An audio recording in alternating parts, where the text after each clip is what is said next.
दोस्तों नमस्कार, स्वागत है आप सभी का। अगर फिर से आई चलते हैं बिहार की ताजा खबरों की ओर, लेकिन उससे पहले अगर आपने अभी तक इस चैनल को सब्सक्राइब नहीं किया तो कर लें, जिससे कि आपको बिहार की ताजा खबर रोजाना मिलती रहे। पहली और बड़ी खबर, पटना के मोकामा उपचुनाव को लेकर जिलाधिकारी और वरीय पुलिस पदाधिकारी ने प्रथम समीक्षा बैठक कर ली है। मोकामा में 3 नवंबर को उपचुनाव के लिए वोट डाले जाएंगे, जबकि 6 नवंबर को इसकी मतगणना पटना में होगी। चुनाव को शांतिपूर्ण संपन्न कराने के लिए प्रशासन ने अपनी पूरी तैयारियां सुनिश्चित कर ली है। लगभग 2.5 लाख मतदाता 175 भवन के 279 बूथों पर 3 नवंबर को मतदान करेंगे। सभी भवनों पर केंद्रीय बल की प्रतिनियुक्ति कर दी गई है। इसके अलावा प्रत्येक 2 भवन पर पेट्रोलिंग पार्टी की व्यवस्था की गई है। प्रत्येक 5 भवन पर सेक्टर बनाए गए। सभी सेक्टरों पर जोन की व्यवस्था की गई है।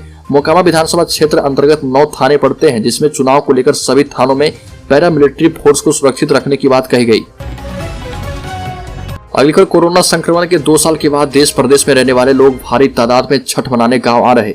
दिल्ली से पटना आने वाले सभी फ्लाइट 29 अक्टूबर यानी खरना के दिन तक फुल है। एयरलाइंस कंपनियों ने मौके का फायदा उठाते हुए दिल्ली पटना के बीच किराए में बेतहाशा बढ़ोतरी कर दी है। दिल्ली से पटना का किराया 29 अक्टूबर को 16,430 रुपए तक हो गया। आम दिनों में 6,000 के आसपास रहता है और वहीं 29 अक्टूबर को ही दुबई से दिल्ली का किराया 11,500 रुपए है। दिल्ली से पटना का नॉन स्टॉप फ्लाइंग ओवर केवल 1.5 घंटे का है, जबकि दुबई से दिल्ली का 3.25 घंटे का। दरअसल खाड़ी देशों में पटना समेत बिहार के लोग भारी तादाद में काम करते हैं।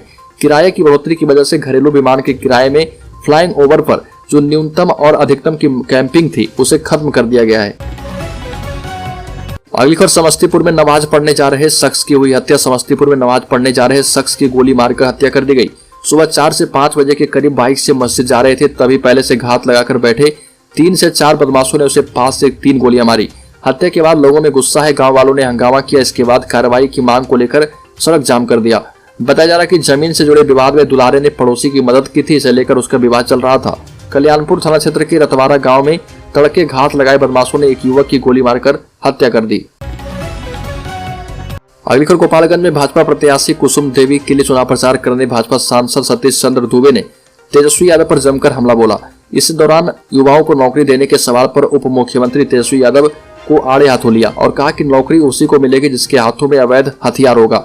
भाजपा सांसद ने कहा कि बिहार के उप मुख्यमंत्री तेजस्वी यादव के माता पिता भी बिहार के चीफ मिनिस्टर के रूप में काम कर चुके हैं, तब उन लोगों ने कितने युवाओं को नौकरी दी यह भी उनको बताना चाहिए। यह भी कहा कि तेजस्वी यादव रोजगार जरूर देंगे, लेकिन वो उन लोगों को रोजगार देंगे जिनके हाथ में हथियार होगा।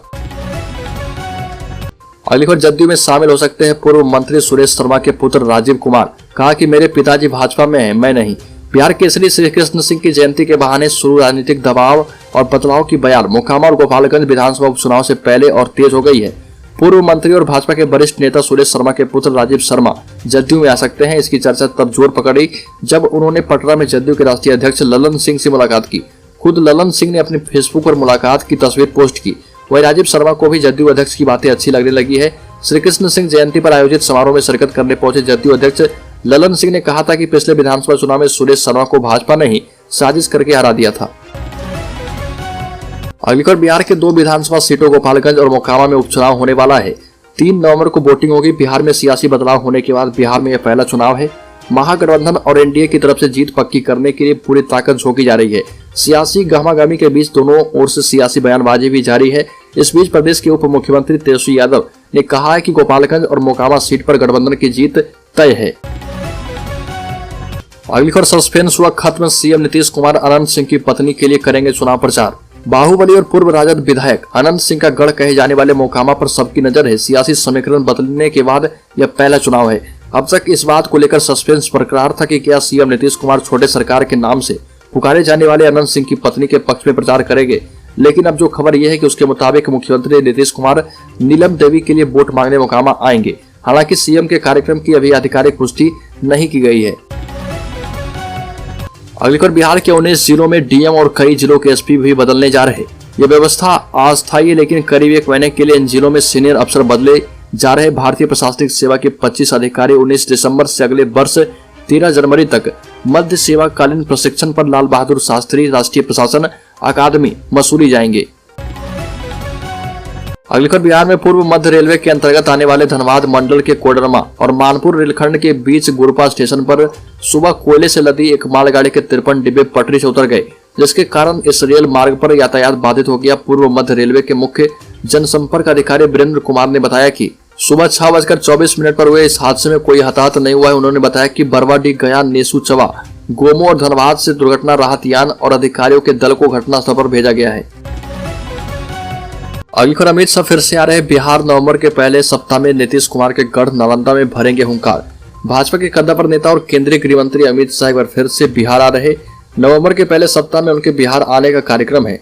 अमित शाह इस बार मुख्यमंत्री नीतीश कुमार के गढ़ से हुंकार भरेंगे। बताया जाता है कि अमित शाह नवंबर के पहले सप्ताह में नालंदा में आयोजित भाजपा के एक कार्यक्रम में शामिल होंगे। अमित शाह नालंदा में भाजपा के बूथ अध्यक्ष और कार्यकर्ताओं की बैठक को संबोधित करेंगे। अमित शाह के नालंदा आने को लेकर प्रदेश स्तर पर तैयारियां की जा रही है। पिछले दिनों भाजपा के प्रदेश अध्यक्ष संजय जायसवाल भी नालंदा गए थे। वहां के नेताओं के साथ उनकी बैठक भी हो चुकी है।